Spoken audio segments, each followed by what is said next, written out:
And so I appreciate the support. I appreciate commenting, get out, get your ducks in a row, get out. I am working on myself. I am looking for a new therapist now. Working on getting my kids into therapy. We are working on getting our lives back on track and in order without him, and that includes all three of my kids, my sons and my daughter that I share with him. But it's still a process. This didn't happen in a day.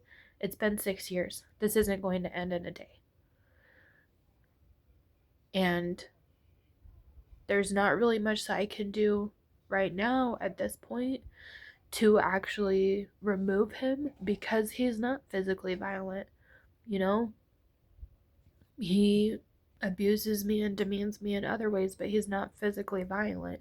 And emotional abuse isn't really something that's recognized by the courts as abuse.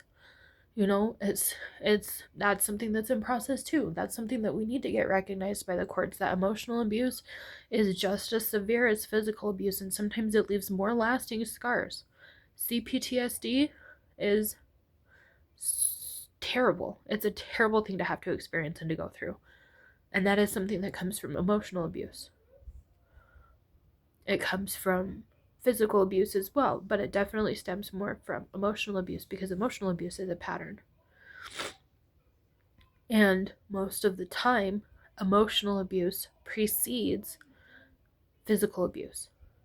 Somebody doesn't just wake up one day and start punching you.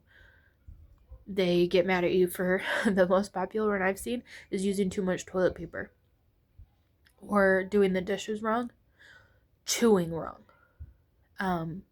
They belittle you for these things, and their reactions get more and more and more angry.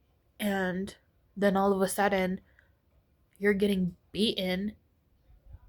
I mean, for me, it was I got dragged around. That's why I have short hair, is because I got dragged around by my hair. Can't stand to have it long now. I got dragged around by my hair because I came home from work and he hadn't fed the kids all day. I worked 6 a.m. to 4 p.m. at the time. 2 babies, toddlers under 4. I worked all day, came home, and he hadn't fed them. And so instead of me sitting down and taking care of him, and this is my kid's dad, this is the one that I left. Instead of sitting down and taking care of him, I fed the kids and took care of the kids, and then started looking at daycares to get the kids into so that they would be taken care of while I was at work. It's a pattern.